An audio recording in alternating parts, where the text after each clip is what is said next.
Assalamualaikum warahmatullahi wabarakatuh. Alhamdulillah alladzi hadana li hadza wa ma kunna linahtadiya laula an hadanallah. Asyhadu alla ilaha illallah wa asyhadu anna Muhammadar Rasulullah. Allahumma sholli ala Muhammad wa ala ali Muhammad. Qala Allah Ta'ala fil Qur'anil Karim, a'udzu billahi minasyaitonir rajim. Khudh min amwalihim shadaqatan tutahhiruhum wa tuzakkihim biha.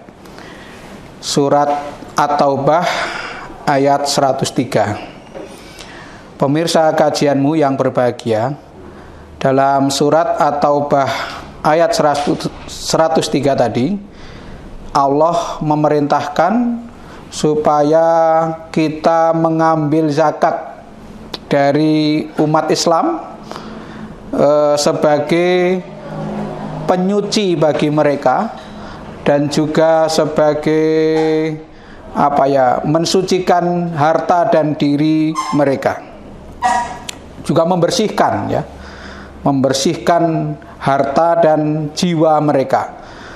Pemirsa yang berbahagia, pengetahuan tentang zakat sebagai rukun Islam, bahkan pemahamannya di dalam Al-Quran yang sering kita baca, perintah berurutan antara sholat dengan zakat, itu sudah sangat dipahami oleh umat Islam.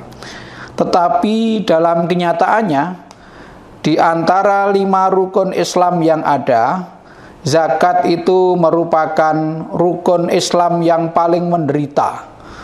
Mengapa saya katakan paling menderita? Karena sangat sedikit atau belum banyak yang punya kepedulian untuk mentaatinya. Bahkan secara ekonomi, para ahli sudah menghitung, seandainya zakat umat Islam itu terkumpul, banyak hal yang bisa dilakukan untuk kemajuan umat Islam. Tetapi ternyata itu masih ada dalam angka dan belum ada di dalam kenyataan. Dulu ketika Profesor Dr. Amin Rais menggelindingkan gagasan tentang zakat profesi, itu banyak yang menentang. Karena memang di dalam kitab fikih tidak ditemukan tentang zakat profesi itu.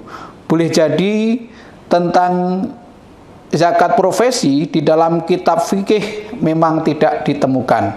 Tetapi secara moral sangat sulit dipahami orang-orang profesional yang mudah mendapatkan penghasilan tetapi tidak dibebani zakat, dibandingkan dengan petani yang kerjanya tidak sederhana tetapi mereka dibebani zakat. Jadi ada yang mengatakan secara fikih mungkin Pak Amin salah, tetapi secara akhlak itu sangat berjasa. Maka pada waktu itu beliau mengatakan ada 2 faktor yang menyebabkan zakat belum terkumpul dengan seharusnya.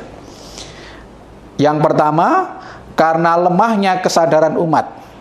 Yang kedua, karena belum adanya lembaga pengumpul zakat yang terpercaya. Nah, jamaah sekalian yang saya hormati, sekarang di Muhammadiyah sudah memiliki lembaga yang terpercaya, namanya Lazismu.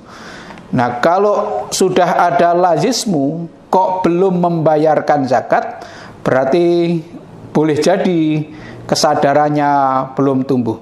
Kalau umat Islam, lebih-lebih warga Muhammadiyah belum percaya kepada Lazismu, terus mau bagaimana lagi yang harus kita lakukan? Jadi kita sudah ikhtiar untuk mendirikan lembaga yang kredibel untuk menampung dan menyalurkan zakat. Kalau belum juga membayar zakat, maka pimpinan persyarikatan tentu saja sudah tidak salah lagi. Nah, tinggal kita perlu meningkatkan kesadaran umat agar senantiasa membayar zakat. Sesungguhnya kita tidak perlu rumit-rumit ya. Saya sering ditanya bagaimana cara menjalankannya zakat itu. Nah, saya gampang saja. Sejak awal dulu punya komitmen bahwa berapapun penghasilan yang kita terima, kita sisihkan 2,5% dari penghasilan itu. Nah, nanti ketika belum ada lazismu, dana yang terkumpul itu kita berikan kepada pihak-pihak yang membutuhkan, bisa fakir miskin dan lain-lain, itu kita berikan ke sana. Tetapi setelah ada lazismu, tentu saya kemudian menyerahkan pengumpulan 2,5% atau lebih dari pendapatan atau penghasilan itu, setelah agak pantas kita serahkan kepada lazismu. Jamaah yang berbahagia, kalau kita mengkonversi ya penghasilan kita dengan zakat pertanian itu, maka beras seharga katakanlah Rp15.000 per kilogram, kalau dikalikan 563 kilogram itu ketemunya Rp8.445.000. Kalau panen padi itu ya 4 bulan 1 kali. Maka kalau kita menghitung pendapatan bulanan, ya 8.445 itu dibagi 4. Nah, sehingga orang yang punya pendapatan 2 juta lebih sedikit, itu menurut kami berdasarkan konversi dengan zakat pertanian sudah seharusnya membayar zakat. Soal berapa persentasenya itu sesungguhnya ditanyakan kepada dirinya masing-masing.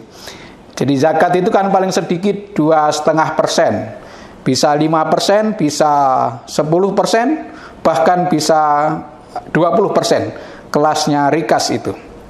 Jadi jamaah yang berbahagia, tidak usah rumit-rumit, tanyakan pada diri sendiri, beraninya berapa persen. Bahkan 2,5% itu, saya sering mengatakan itu hanya batas kemeditan seseorang.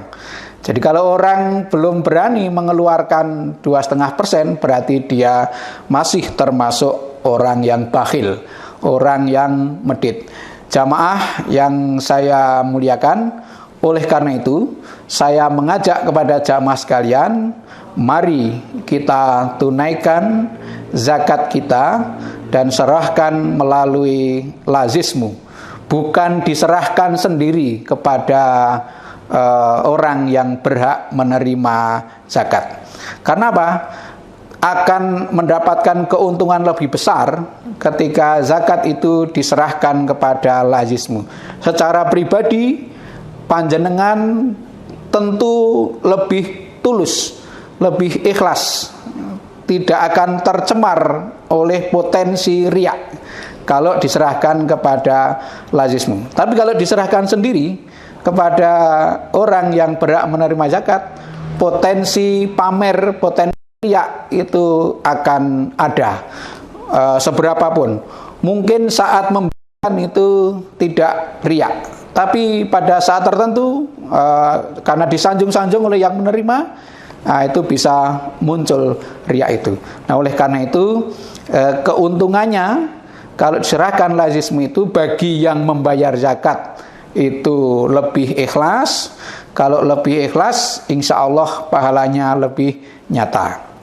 Nah, kemudian yang kedua, dari sisi pentasarufan, pembagian itu akan lebih terarah. Karena lazismu akan melihat potensi yang perlu diberi oleh lazismu itu mana saja dari 8 asnaf itu. Jadi lebih terarah, lebih teratur, juga lebih terukur. Karena setiap pentasarufan zakat itu pasti dimusyawarahkan di antara pengurus dengan menghadirkan masukan-masukan dari umat, termasuk dari muzaki. Masukan, boleh jadi muzaki itu memberi masukan kepada lazismu bahwa tetangganya ada orang miskin atau fakir yang memerlukan bantuan dana zakat. Itu bisa mengusulkan dan bahkan bisa menerima lebih banyak dari zakat yang Anda setorkan ke lazismu. Sehingga sekali lagi, mari jamaah sekalian, kita gerakkan, kita tanamkan dalam diri kita itu belajar untuk membayar zakat. 2,5% itu tidak banyak. Kalau Anda memiliki 1 juta, itu hanya Rp25.000. Itu tidak banyak. Nah, oleh karena itu penting agar umat itu selamat, kemudian kemajuan umat juga menemukan titik terang, maka salah satu caranya adalah menguatkan kesadaran kita untuk membayar zakat pada diri kita masing-masing, kemudian diserahkan kepada lazismu. Islam itu agama yang sangat mendorong kita menjadi orang yang dermawan, punya kepedulian terhadap orang lain. Dalam salah satu buku yang sangat bagus, itu ada 6 keutamaan orang yang dermawan itu. Yang pertama, orang yang dermawan akan memperoleh lebih banyak daripada yang dikeluarkan. Ini dalam Al-Quran sangat jelas. Orang sedekah itu dia akan mendapatkan 700 kali lipat. Itu dalam surat Al-Baqarah. Kalau tawaran yang seperti ini kita tidak tergiur, terus kurang apa lagi. Kemudian yang kedua, orang yang dermawan itu rasa aman hidupnya akan meningkat. Karena orang yang dermawan berarti orang yang sudah tidak takut kehilangan. Sesungguhnya kita itu kan tidak kehilangan. Karena rezeki, harta yang sampai kepada kita itu adalah amanah dari Allah Subhanahu wa taala. Nah, kalau yang memberikan amanah itu menghendaki, tentu kita mengikuti apa kehendak yang memberi amanah. Salah satunya adalah dengan mengeluarkan zakat. Mengeluarkan zakat bagi kita itu adalah kehendak Allah Subhanahu wa taala. Kalau kita tidak mau mengeluarkan, berarti tidak menuruti kehendak Allah yang memberi amanah kepada kita atas harta itu. Dan orang kalau sudah tidak takut kehilangan, maka hidupnya akan penuh makna. Ketentraman hidupnya akan terwujud dalam dirinya. Tapi kalau masih takut, ya akan sulit hidupnya menjadi aman dan tentram. Kemudian yang ketiga, orang yang memberi itu dia akan bahagia. Jadi orang berbahagia ketika bisa memberi. Maka yang keempat kemudian, kata dokter, orang yang bahagia itu imunitasnya tinggi. Jadi daya tahan tubuhnya itu tinggi. Kalau orang daya tahan tubuhnya tinggi, maka kesehatannya akan terpelihara. Jikapun sakit, dia akan cepat sembuh. Itu kalau orang bahagia. Maka kemudian yang kelima, menurunkan kolesterol, kata dokter. Itu orang yang dermawan. Jadi, menguatkan jantung, kemudian menurunkan stres. Itu orang yang dermawan. Yang keenam, orang yang dermawan itu silaturahimnya akan menjadi baik. Artinya jaringannya menjadi kuat. Maka jamaah sekalian yang berbahagia, kalau kita ingin sehat, maka hiduplah bahagia. Supaya kita bahagia, jadilah orang yang dermawan. Syarat untuk dermawan itu apa? Kita hidup sederhana. Nah, hidup sederhana itu apa? Hidup sederhana itu adalah mencari rezeki yang halal dan terhormat. kemudian digunakan untuk mencukupi kebutuhan, bukan menuruti keinginan. Kebutuhan hidup manusia hanya dua, bahagia di dunia dan selamat di akhirat. Nah, insya Allah kalau itu dilakukan, maka kita hidupnya akan bahagia, juga akan selamat di hari akhirat. Rasulullah Shallallahu Alaihi Wasallam bersabda, ketika ada seorang laki-laki datang dan bertanya kepada beliau, ayul islami khair? Qala tut'imut ta'am wa taqra'us salam ala man arafta wa man lam ta'rif, gitu. Ada seorang laki-laki bertanya kepada Nabi, Islam yang paling baik itu seperti apa, Kanjeng Nabi?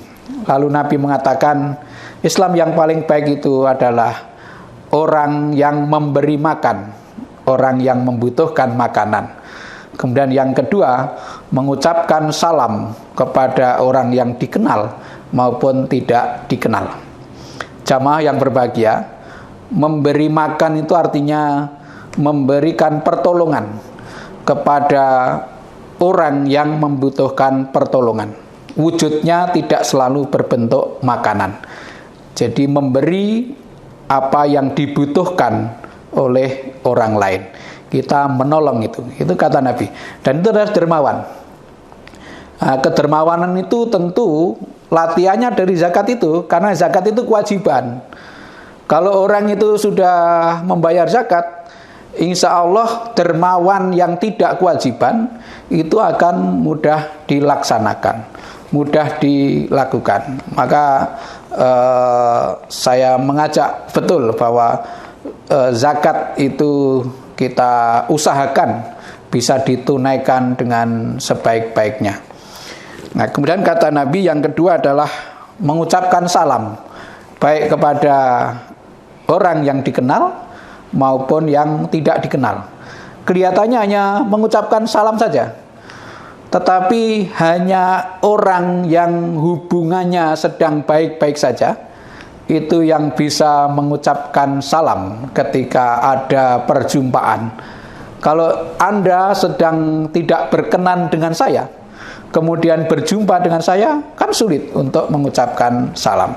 Jadi kalimat sederhana, tetapi muatannya sangat luar biasa. Perintahnya hanya mengucapkan salam, tapi hakikatnya adalah menjaga hubungan antara sesama kita agar senantiasa dalam keadaan baik-baik saja, sehingga sangat memungkinkan untuk mengucapkan salam. Jamaah kajianmu yang saya hormati, terakhir saya sampaikan bahwa Ibnu Hatim mengatakan, ajwadul jaudi man jada bi malihi wa sona nafsahu an mali ghairihi wa man jada sada kama anna man bakhila rozal. Orang yang paling dermawan adalah orang yang memberikan hartanya dengan senang hati dan menjaga dirinya dari harta orang lain. Barang siapa yang dermawan, dia akan berkuasa, dan barang siapa yang bakhil, dia akan hina. Jadi jamaah sekalian yang saya hormati, mari kita tunaikan kewajiban-kewajiban kita terkait dengan sikap dermawan. Kalau kedermawanan itu tidak hanya persoalan harta, tapi juga persoalan tenaga, persoalan pikiran, dan lain-lain. Itu kedermawanan ada di situ. Tetapi zakat itu menyangkut dengan soal harta. Maka yang hartanya sudah mencapai nisab, yang tadi kalau saya konversikan dengan zakat pertanian, itu pendapatan sekitar 2 juta per bulan, itu harusnya sudah membayar zakat. Jika belum mencapai, boleh mulai dengan belajar zakat. Belajar zakat itu ya tadi, setiap pendapatan yang kita terima sisihkan 2,5%. Nanti kalau sudah agak pantas baru diserahkan kepada lazismu di tempat yang paling dekat. Insya Allah dengan membayar zakat, hidup kita akan lebih suci. Bukan hanya hartanya yang suci, tapi jiwanya juga lebih suci. Kalau jiwanya lebih suci, hidupnya akan lebih tentram. Kalau hidupnya lebih tentram, maka kita akan bahagia. Kalau bahagia, maka kita akan sehat. Jadi kunci sehat dimulai dari sikap kedermawanan kita. Demikian, mudah-mudahan bermanfaat bagi kita sekalian. Nasrun minallah wa fathun qarib wa basyiril mu'minin. Assalamualaikum warahmatullahi wabarakatuh.